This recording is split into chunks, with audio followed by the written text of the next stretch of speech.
Ponge, bonjour. Bonjour Gilles, merci. Les 9h10 à Port-au-Prince.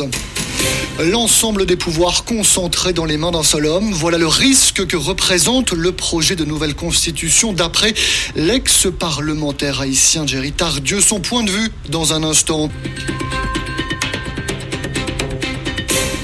Après 2 journées de manifestations massives en Haïti dimanche et lundi pour dénoncer les dérives du pouvoir présidentiel, prenons le temps à présent de nous pencher sur le projet de référendum constitutionnel voulu par Jovenel Moïse, projet qui était au cœur de la contestation. Sur la forme, l'idée même de tenir un référendum le 27 juin constitue pour beaucoup un acte illégal car l'actuelle constitution interdit les scrutins de ce type. Sur le fond, certains témoignent de leurs profondes inquiétudes. C'est le cas de Géry Tardieu, ancien parlementaire. Il y a 2 ans, avant de quitter son poste, il avait mené une commission pour amender la loi mère d'Haïti.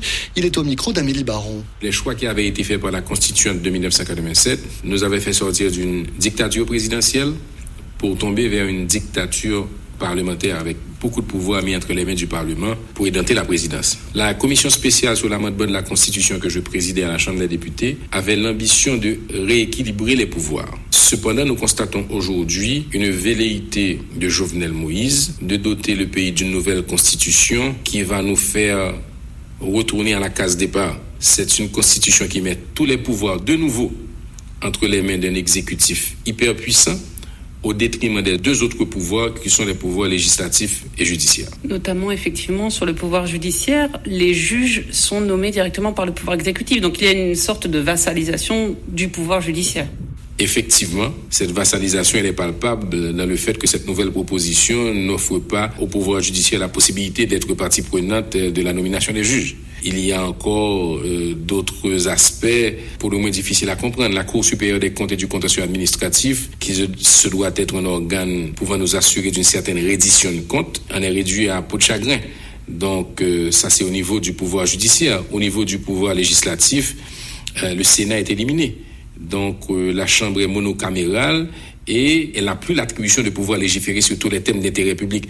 Donc tout cela mis ensemble participe d'une velléité, d'une volonté des concepteurs de cet avant-projet constitutionnel de mettre tous les pouvoirs entre les mains d'un président hyper puissant qui, soit dit en passant, n'est pas responsable de ses actes puisque l'article 139 de cette fameuse nouvelle Constitution nous dit qu'aucune action ne peut être engagée contre le chef de l'État pour des actes liés à ses fonctions et accomplis en qualité de président, mais même après la fin de son mandat. Ça fait peur quand on connaît la tradition autocratique de beaucoup de régimes qui se sont succédés en Haïti pendant les plus de 200 années d'existence. Et aussi, à noter dans ce projet de constitution, il y a le retour d'un service militaire obligatoire à 18 ans et par ailleurs, une politisation possible de l'armée et des forces de l'ordre, ce qui n'est pas autorisé dans l'actuelle constitution. Absolument. Que va-t-il advenir de l'armée d'Haïti? D'autant plus qu'un article fondamental, l'article qui stipulait que les forces armées d'Haïti étaient apolitiques, a été retiré. D'aucuns diront que cela va de soi qu'une armée soit apolitique, mais non.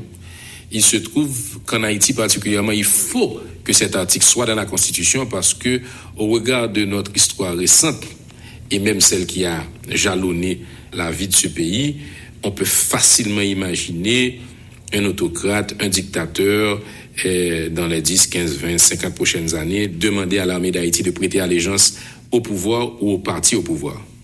Géry Tardieu, au micro RFI d'Amélie Baron, à Port-au-Prince, où il est 9h14, 1 heure de plus, à Brasilia.